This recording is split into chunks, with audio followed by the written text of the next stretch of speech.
sure by now you would know or would have known that we are into the third week of our parable series. Now, trite as it may be, I will say this, that parables are ubiquitous in Christ's teaching throughout the synoptic gospels of Matthew, Mark, and Luke. Now, Peter, a very ardent disciple of Christ, had heard the Master's preaching hundreds of sermons using parables as illustrations. And his very acute observation must have been passed on to his amanuensis, meaning to say his secretary, that is Evangelist Mark, the writer of the second gospel. So not surprisingly, Mark records these words for us. He says, he, that is Jesus, did not say anything to them, that means Jesus' hearers, without using a parable. Now, every parable must be considered on its own right. And because of that, we must always try to determine their unique messages. So every one of the parables has got a specific purpose in it. Now, that doesn't mean that we cannot take all the parables as an ensemble of Christ's teaching. For that, we can always cross-reference them, but we must keep this as the proviso. And that is to say, we must keep the integrity and the purpose of each parable as intended for and understood by the original hearers. A very eminent scholar by the name of Alan Holtgren classifies all of Jesus' 38 parables into 7 categories. These categories are the parables of the kingdom, the parables of life before God, the parables of wisdom, the parables of final judgment, the parables of revelation, the parables of exemplary behavior, and finally, allegorical parables. So far, we have heard the parables of the kingdom from our senior pastor, and then Pastor Derek last week preached on the parables of life before God, what he calls parables of service. This morning, I'll continue by sharing on the parables of wisdom. I will only refer to 2 parables, namely the parable of the builders and the parable of the unjust manager or steward. I framed my sermon with a 3-fold structure. 1, its contents. First, its context. Second, its contents. And finally, its conclusion.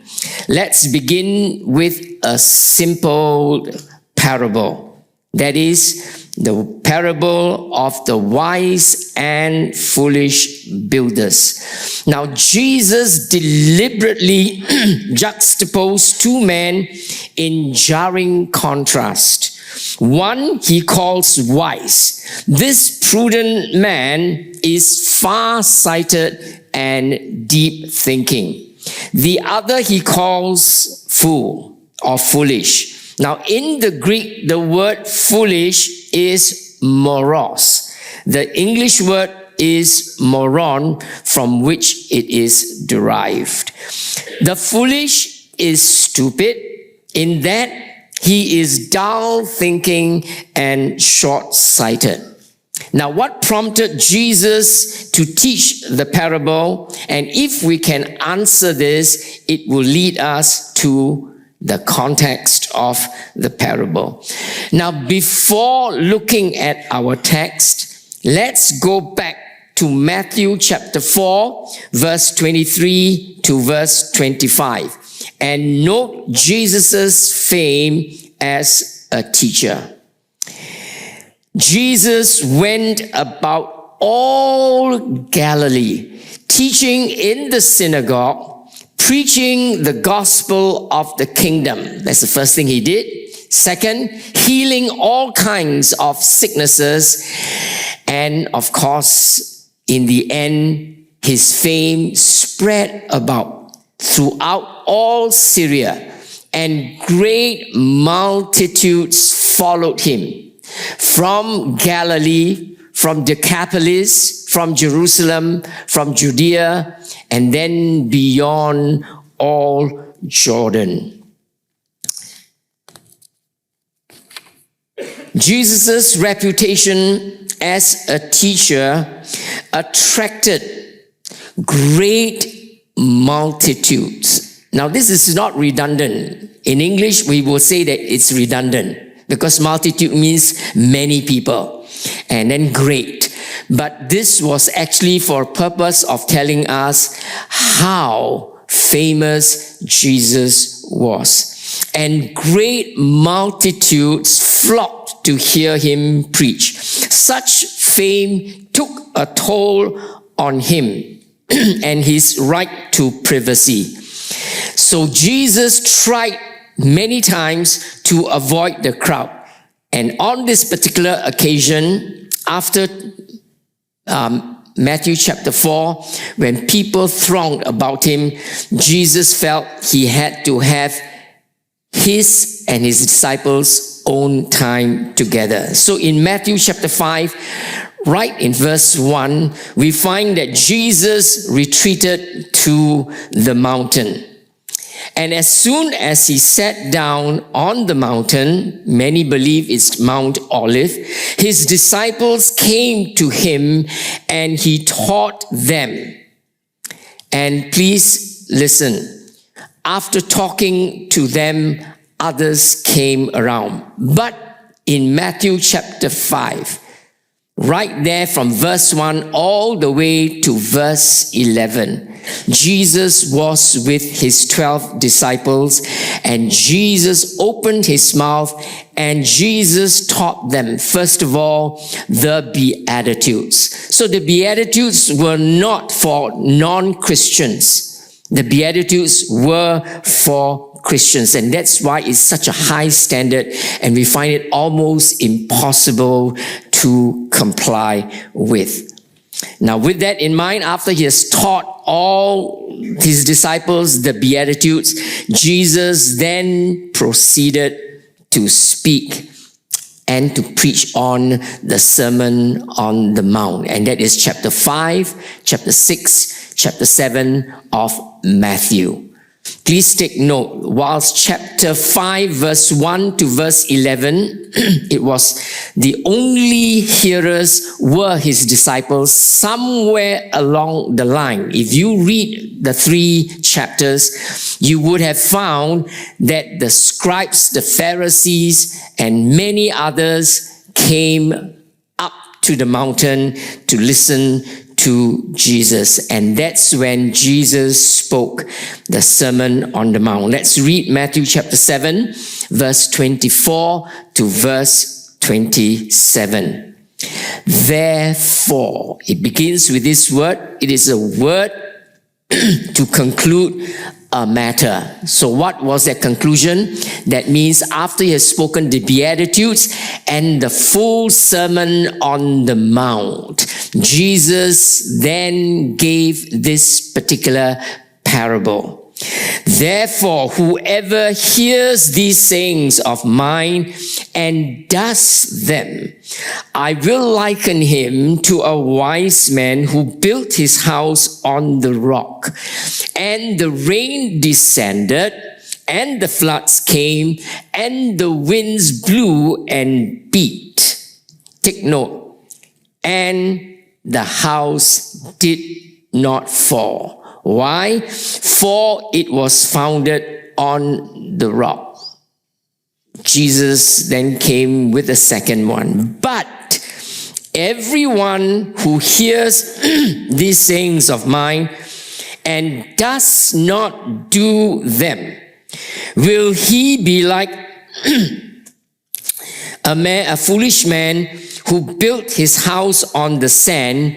The same thing happened. The rain descended, the floods came, and the winds blew and beat. But this time, take note, the house that was built on the sand, it fell, and great was its fall. Now, as noted, by the time Jesus preached the Sermon on the Mount, his audience had swelled to a great multitude of elites like the scribes, the Pharisees, the Sadducees, as well as common folks like farmers, fishermen, bakers, builders, etc., etc. Such a mixed or eclectic crowd led Jesus to draw materials from everyday living. You'll find his parables full of sheep,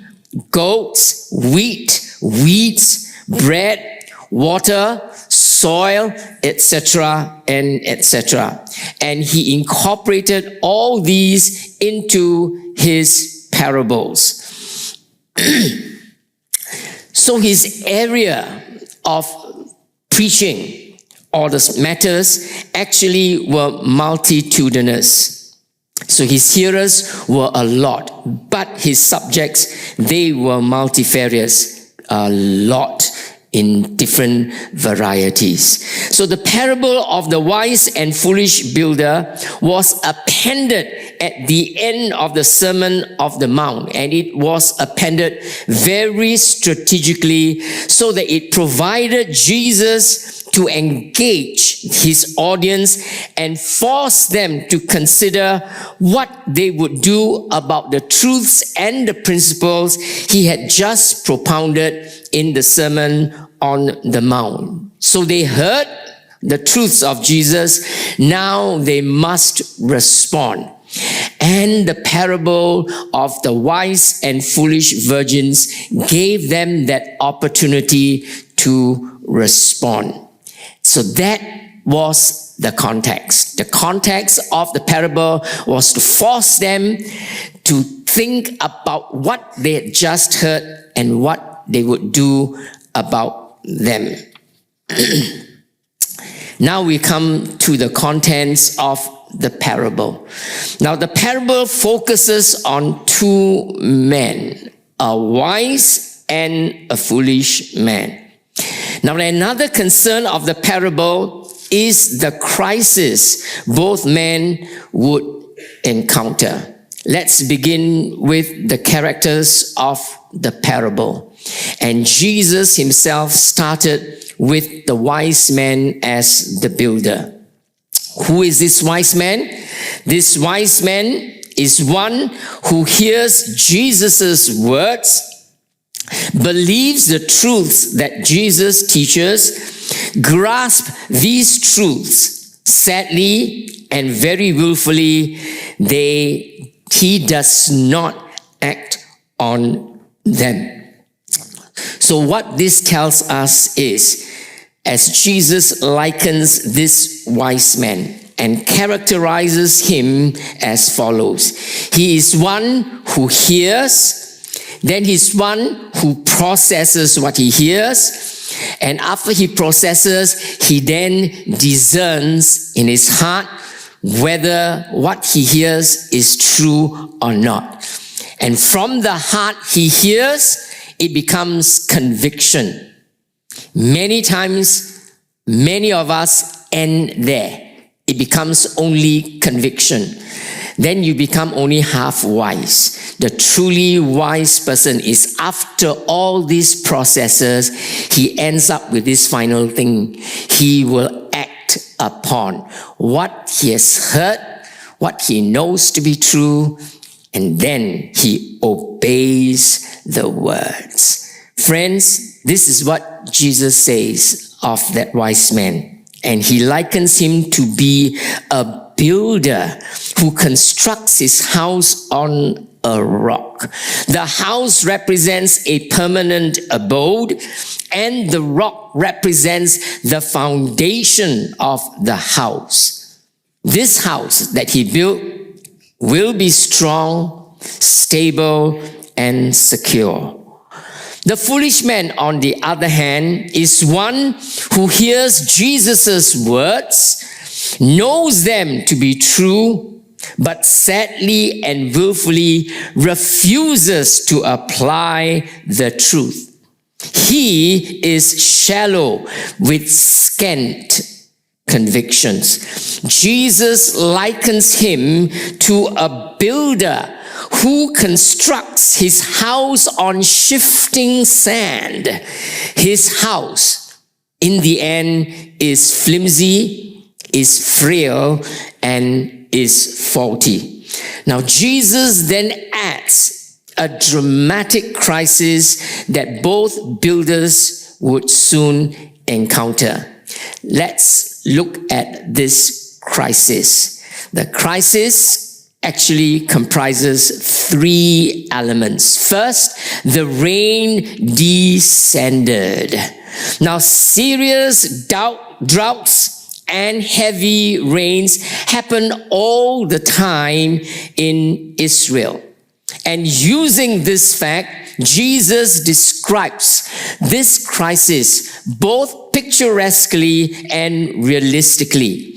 The heaven opens suddenly, the rain pours down relentlessly, and the next logical consequence was the flood came. It came suddenly and ferociously, causing a flash flood. Hearers are to see a terrifying rush of both the mud and the grime, and they swept across the region where the two houses were located.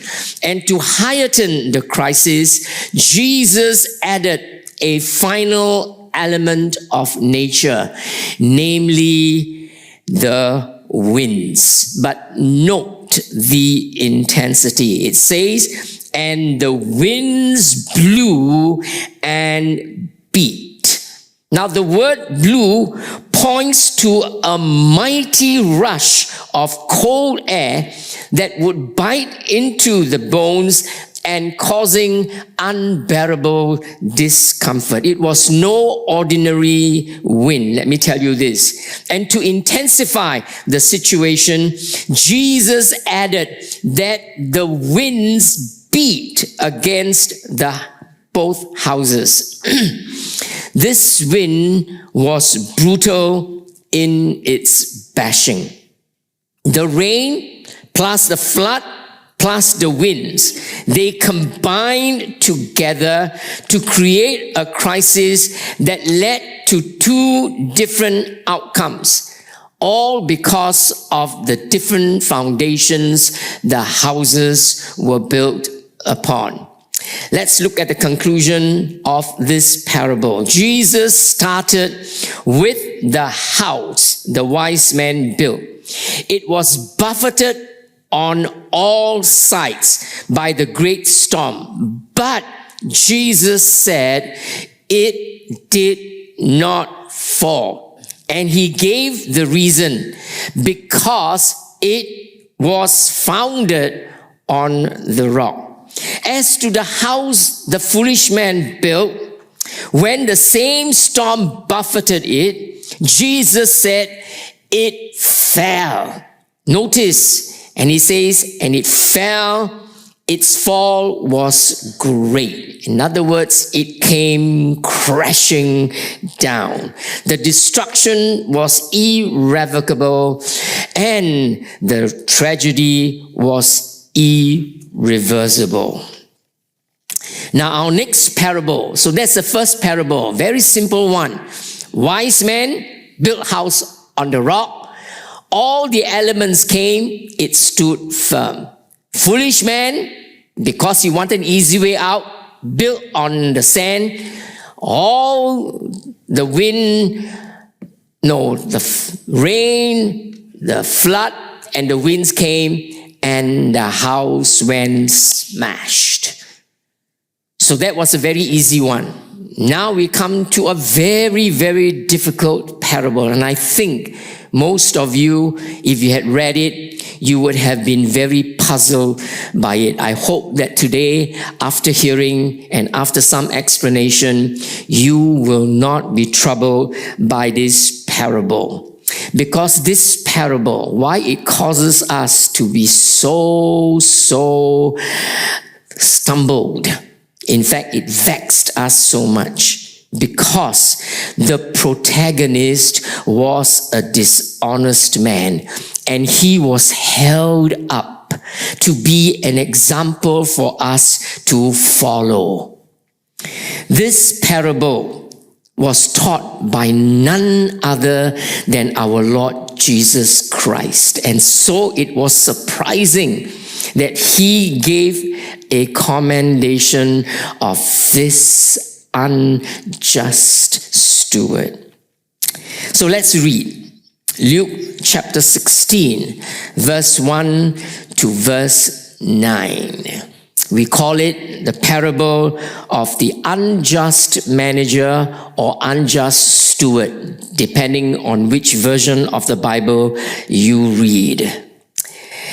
Verse 1, he also said to his disciples, note that word also, there was a certain rich man who had a steward, and an accusation was brought to him that this man was wasting his, that is the master's goods. So the master called him and said to him, what is this I hear about you?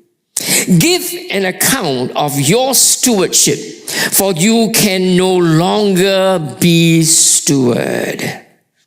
Then the steward said to himself, what shall I do? For my master is taking the stewardship away from me. I cannot dig. I am ashamed to beg. I have resolved what to do, that when I am put out of the stewardship, in other words, when I have no more job left to do, then these people will receive me into their houses. So the manager called every one of his master's debtors to him and said to the first, how much do you owe my master? The debtor replied, 100 measures of oil. The manager told him, take your bill, sit down quickly and write 50. Then he said to another, and how much do you owe my master? And he said, 100 measures of wheat. And he said, take your bill, write 80. So the master, this after hearing this, notice this is the puzzling part. So the master commended the unjust steward because he had dealt shrewdly. For the sons of the world, meaning to say unbelievers, are more shrewd in their generation than the sons of light. That means his believers. He was talking to his 12 disciples and other followers who were also believers. And he was comparing them. And he commended the people of the world. And in fact, he cast aspersion on his dull-witted sons and children of the light. I hope today, after hearing this, you learn the truth of this parable. Now, just before telling this particular parable, that is Luke chapter 16, has to be Luke chapter 15, right? And in Luke chapter 15, it's all about the parable of the prodigal son. You and I know why that parable was spoken. Many use it for salvation. The lost son. No, I think you got it all wrong. Never was it meant for that. So don't ever use. So those of you who are preachers, don't use the parable of lost son for salvation. It's nothing to do with that. It is really more the parable of the prodigal brother. It was more how the elder brother treated the younger brother and how he spoke to that father and disrespected the father for showing such great love to the young. And so you will notice that in that particular parable, Jesus likened the Pharisees to the elder brother. The elder brother came complaining to the father, "This son of yours squandered everything in riotous living, and yet you treat him so well." Just like this particular manager here, who squandered the master's. So you can see the connection. So if really Luke chapter 15 and chapter 16 are a continuation. In other words, there's no break between Luke chapter 15 and Luke chapter 16. Luke chapter 15 is all about the Pharisees. Luke chapter 16 is also the Pharisees. And the Pharisee here must be likened to the unjust manager. So we're going to see why the master commended the wise, the unjust manager. In chapter 15 of Luke, the Pharisees were castigated as righteous hypocrites. They only want to fellowship with their own kind, those people who kept the law, and despised Jesus, who mixed with all the outcasts of society. Now in chapter 16, Jesus exposed them as what? As money grabbers. Luke makes it clear in his editorial comment after talking about the parable of the unjust manager. Look at verse 14. So Luke chapter 16, verse 14, this was Luke's editorial comment. Now, the Pharisees, who were lovers of money, also heard. So they actually heard the parable of the unjust steward. And we're going to see actually the unjust steward didn't get a good commendation from Jesus. I prove to you in a little while's time. Let's look at the context of this parable. If Luke chapter 15 and Luke chapter 16 are really a continuous pericope of parables Jesus taught against the Pharisees, then we can say Luke chapter 16 was actually a sarcasm, more so a mockery of the money-loving Pharisees. The Pharisees heard this same parable, and in fact, after hearing it and discerning Jesus' intent against them, they derided him. So note the context, please. So the context is about this unjust manager who mismanaged his master's properties.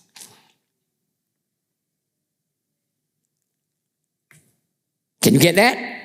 So I want you to remember this. The Pharisees were likened to this unjust manager. Cheated, lovers of money, etc. Now we're going to see afterwards why the commendation was made.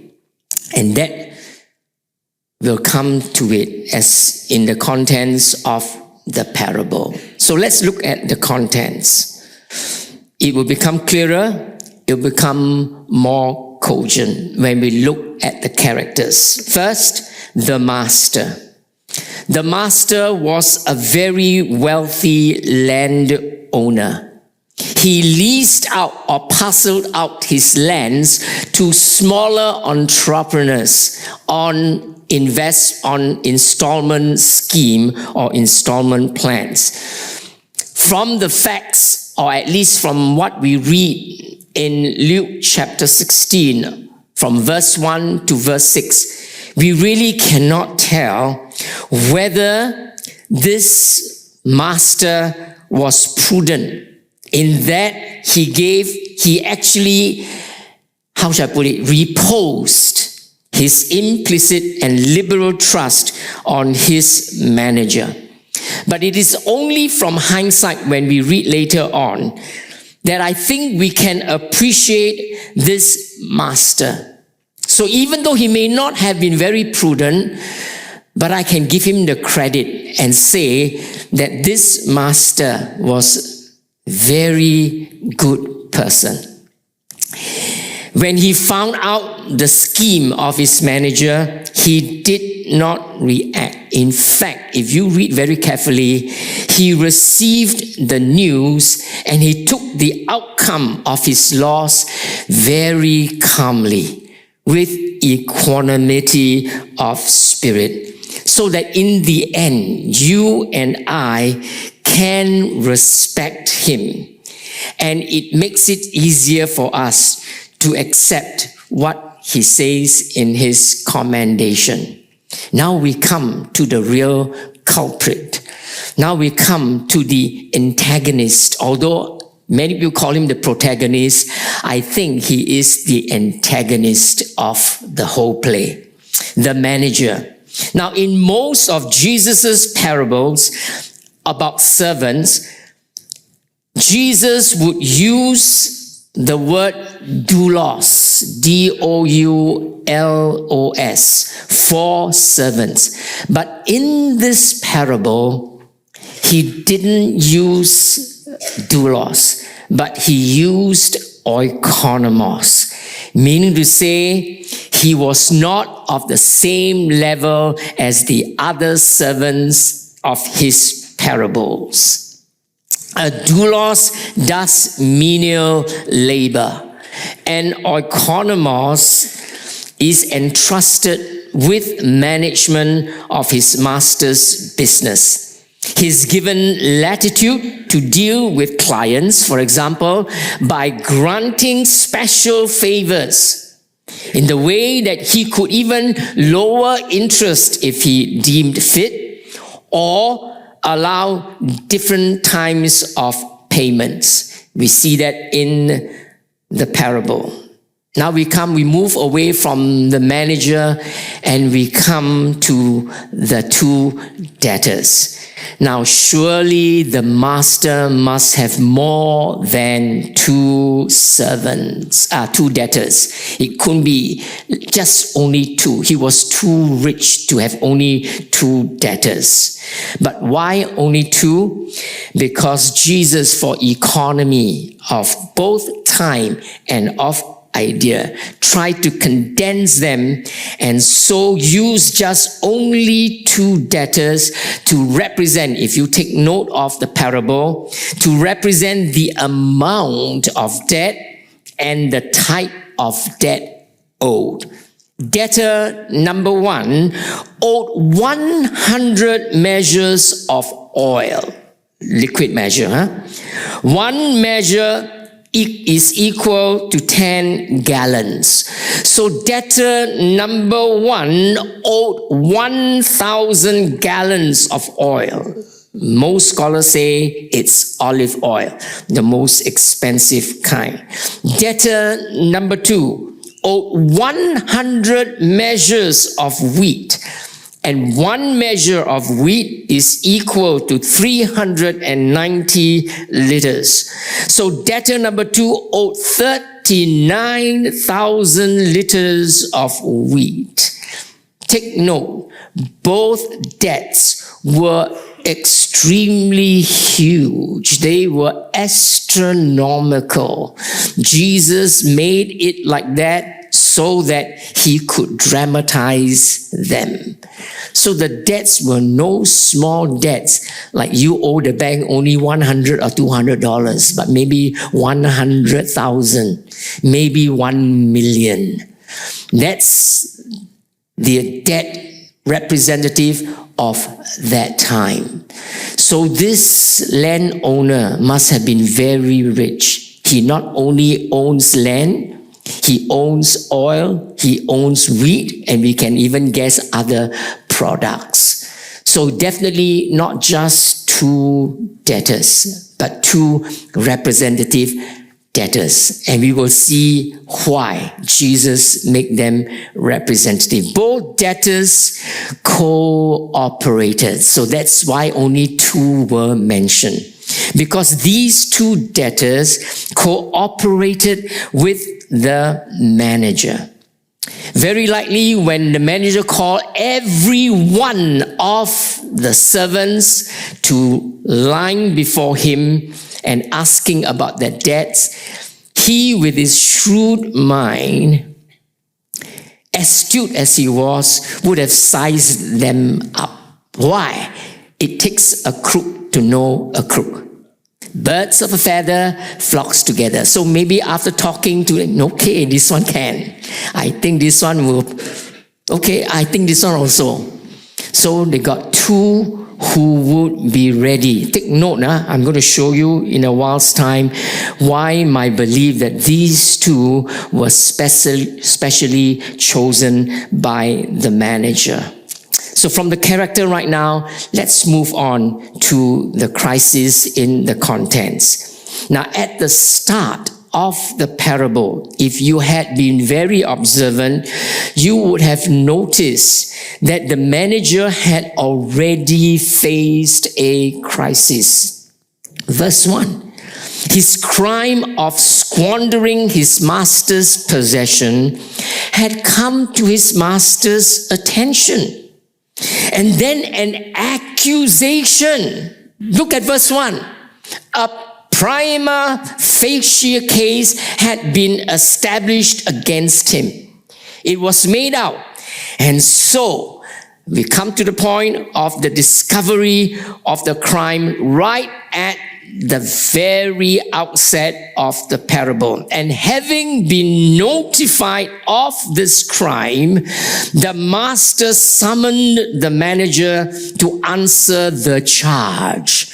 What is this I hear about you? Give an accounting of your management. Take a look at your Bible. No denial was heard. No defense was raised. The manager knew that his game was up.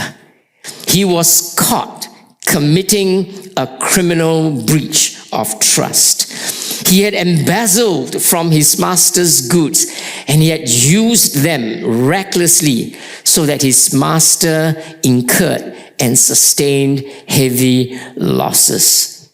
The master had adequate evidence. He must have garnered them so that when the manager came before him, even before giving him the opportunity to defend himself, he said this already. So actually, the master had very good evidence and he came to this, as far as I'm concerned, preconceived conclusion. You cannot be my manager anymore. So this was spoken not as a threat, but as a certainty of consequence. You will be sacked. And when the unjust manager heard this, the manager knew he must find a way out. And so he had to deal with the crisis. He entered into self-reflection. And then he also entered into a soliloquy. And so he spoke to himself. What shall I do now? My master is taking away my job. I'm not strong enough to dig. And for sure, I am too proud. I'm too proud and I am too ashamed to beg. Ironically, he wasn't ashamed to cheat, but he was ashamed to beg. How distorted is the view of an unjust person. And so, he didn't react. One thing about this unjust manager, after doing all that, he spoke to himself. Then he quietly say, okay, I know what I should do. I will not panic. Maybe my master not very prudent, not very astute. So I think I can still do him another round and get the better of him. So take note. 3 things he did. Number 1, he reasoned to himself and evaluated his own plight. I hope we all can do that. Whenever crisis comes, be as wise as he, okay? He stopped in his track. He didn't want to panic. He knew first that he would lose his job and so be without income to sustain himself and to support his family. So that's the first thing he knew. Secondly, he was realistic about his problem, his crisis. As far as he was concerned, he says, maybe not an old man, but definitely he says, I do not have any more physical fitness about me to do manual work. I cannot dig. So very realistic, I told all my walking kakis, I will never go with you anymore. You all climb up hills, you all do this, you all do that. I'm very realistic. This old man with an old frame cannot walk that kind of distance. So this man was also very, very realistic about himself. I cannot dig.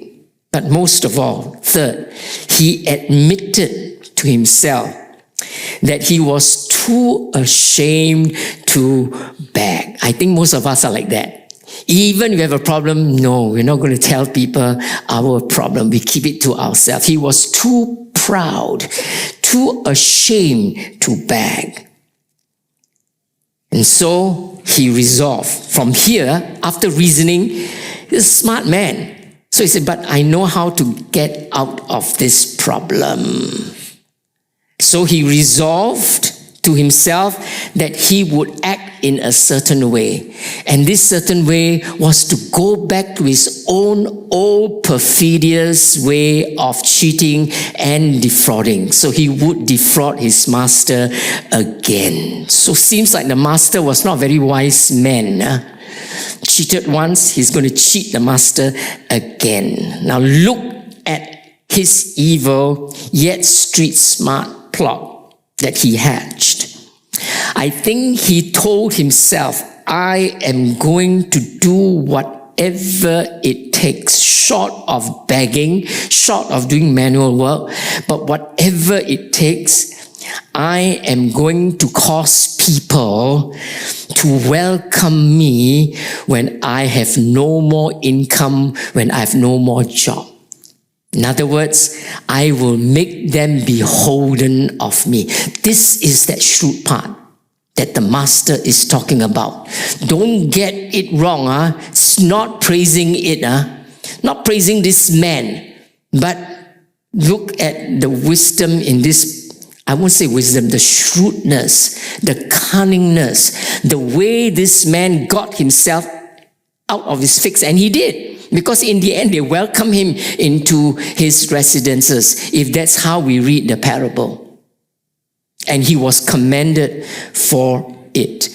So after reasoning, after he resolved now he resorts. In other words, definitely will do it. He resorted to find those who would be complicit with him to defraud the master. And for that, he found two, and he gave them incredible benefits. He conferred on them, benefits not from himself. He didn't have that. But he took from the master and then gave and benefited out of that. So he who was the steward, actually in those days, if you take a loan, you would have one copy. You would have to sign an IOU in your own handwriting. And you hand, and they would duplicate that and give you your copy. So actually they both have a copy. The owner and the debtor. But this manager he had actually that bill. So take note. He said, take your bill. So he took. Why did he hand to him? Because it was in the debtor's handwriting. If he himself altered, would have been discovered, the boss will know this is not your signature. Smart man. So handed back to the debtor. Now you change it. It's in your handwriting. Put it 50. To the second one, how much you owe? Okay. So you owe 100 measures. I tell you what, take back your bill. You write 80. Story actually ended there. Parable ended there. The shrewd manager did what he did, and in the end, he won at least 2 friends. Correct or not? For this, so take note right now, the conclusion. Like you, like me, we probably after reading this was shocked to hear the master commended the dishonest manager because he had acted shrewdly. Note, please, just by this statement, this commendation came from the master of the parable, not from Jesus Christ. You must separate. There are 2 masters. One, the master of the parable. 2, really the master storyteller, Jesus Christ. So separate the 2. If you don't separate, you miss it all. It wasn't Jesus saying that he commended, but the master of the parable commended this unjust. Take note, it was already determined that he was an unjust manager. He didn't commend the wise manager. He didn't commend the good manager, but this master commended the dishonest manager. So we may say that the commendation wasn't as to character than as to the shrewdness of the action. Once you get this, you won't get it wrong already. That the master didn't commend him for his character of being a dishonest manager, but commended him for the way he acted and how brilliantly he carried out his scheme, so that in the end, he won friends who would welcome him into their residences. That was the crux of the message. And take note, Luke then added an editorial comment. For the people of this world are more shrewd, smarter. They're really street smart in dealing with their own kind. That's why I know their own kind. The 2 debtors are like the unjust master.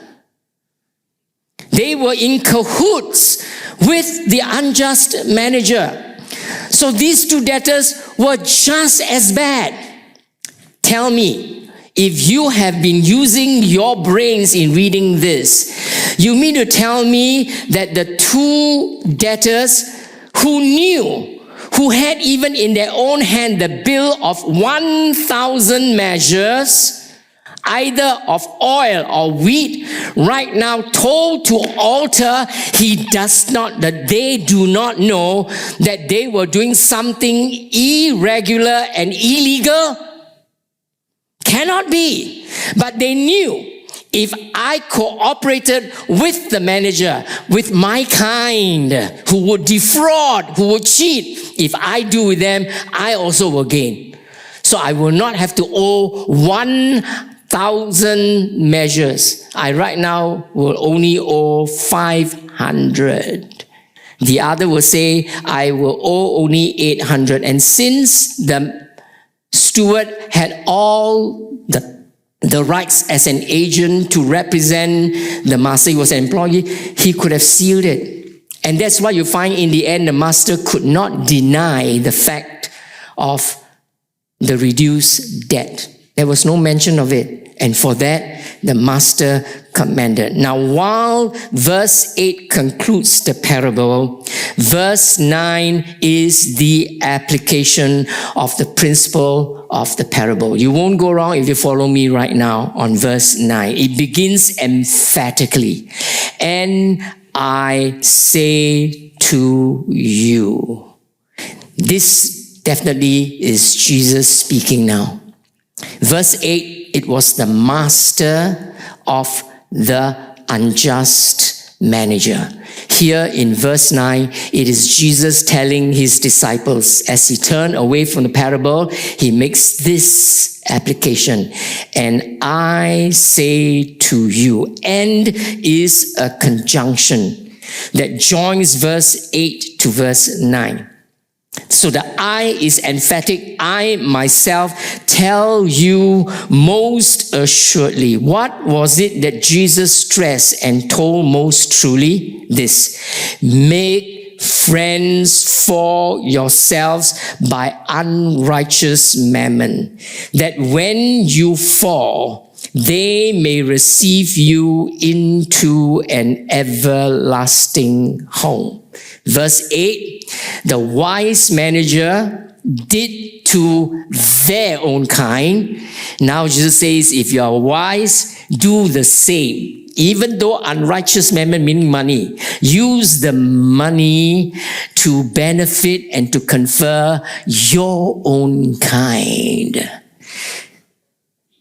Friends, this is what Jesus is trying to tell his disciples. Use your money, but bless those of your kind, so that when you fail, means you die, and it's over, when you go up to heaven, those whom you confer benefits, they will one day remember the song. You know, when I reach up to heaven, this man who gave in the missions, and then when he stand there, and they all one by one came and shook his hand, thank you for giving to the Lord. Because that one did to his own kind. As you sow into the missions field, as you give your money, friends, you may not know them, but I can tell you right now, those of you who give towards the missions fund, one day when you go to heaven, those people were saved because of what you gave into the missions. They will come and thank you and say, thank you for giving. Because the missionaries, to your giving, they brought the gospel. I am saved. Do that to your own kind. Let me close very quickly right now. As you make friends with your own. Paul himself says in Galatians chapter 6, verse 9 and verse 10, let us not grow weary while doing good, for in due season we shall reap if we do not lose heart. Therefore, as we have opportunity, let us do good to all. And I'd like you to circle in your Bible, especially to those who are of the household of faith. So note, whenever you have opportunity, Then he says that let us. It is your personal responsibility. God won't force it. You see the opportunity? Let us. Volunteer. Step up. Take it as a privilege and a wonderful sacred responsibility to avail to that opportunity. And he says, don't just talk about it. Do something about it. What do? You give towards the need. Do goods to all who are of the household of faith. So the proper application of the parable of the unjust manager is this. Learn like that shrewd manager. He used money to make friends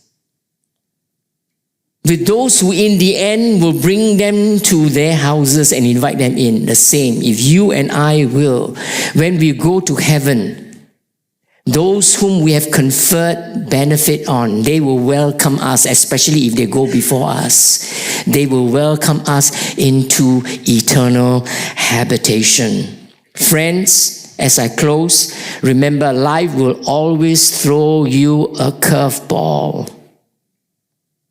So be prepared. Plan wisely for your future. Today you have learned from two parables. First, be wise. Be children of the light. Start to use your talents, your treasures, your time to help your brothers and sisters in the household of faith, especially here in Elim Church. And so for that, why don't you volunteer in Elim's ministries?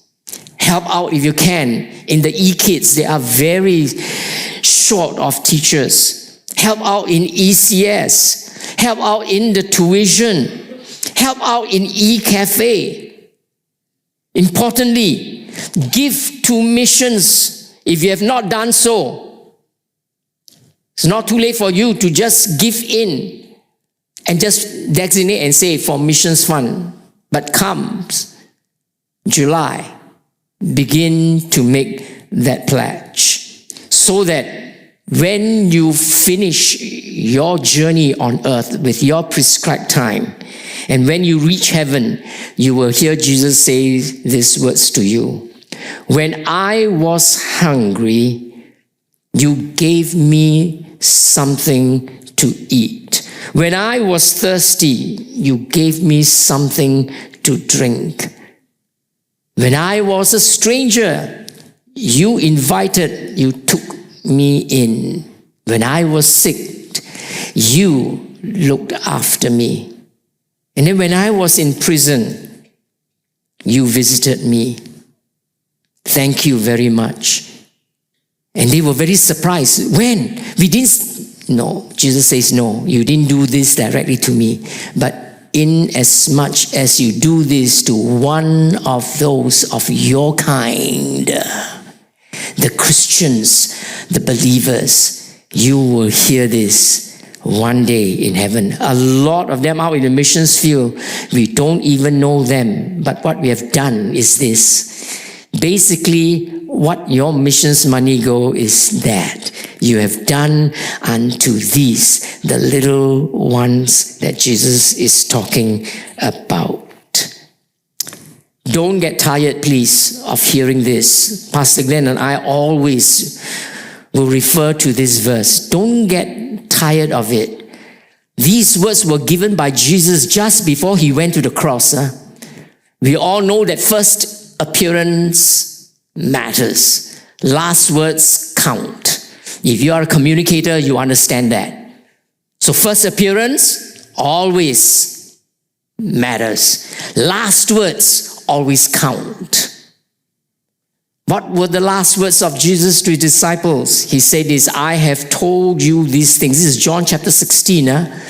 This is on Thursday night. Jesus was to be crucified on Friday. On Thursday night, Jesus says, I have told you all these things. There were so many things you can read for yourself of the last days. so that in me you may have peace. In this world you will have trouble, but take heart, I have overcome the world. Jesus gave these words to give them peace, not gloom and doom.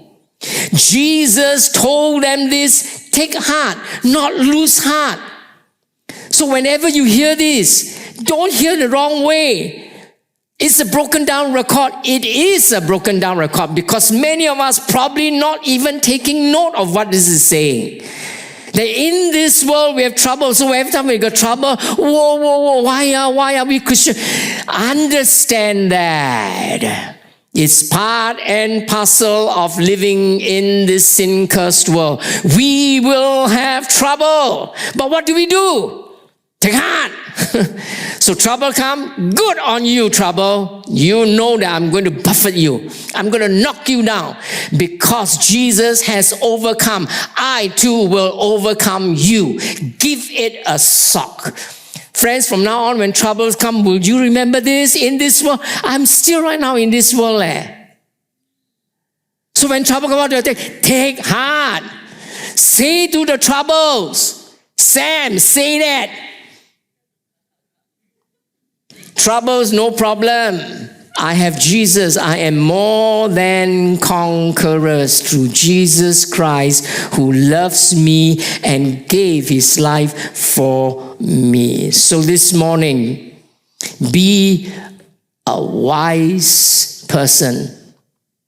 Strategically plan for your life. You know that one day you're going to meet Jesus. What must you do? Use all your resources for the kingdom. Be a wise builder. You know that life will throw you all kinds of curveballs. But if you learn to be prepared like the wise man who built his house upon the rock and upon the word of God, let them all come. Yes, let the rain pour. Yes, let the flood rush. Yes, let the wind blow and beat. But you and I, because we are wise builder, we will stand firm. We will stand strong. We will stand secure. Will you stand with me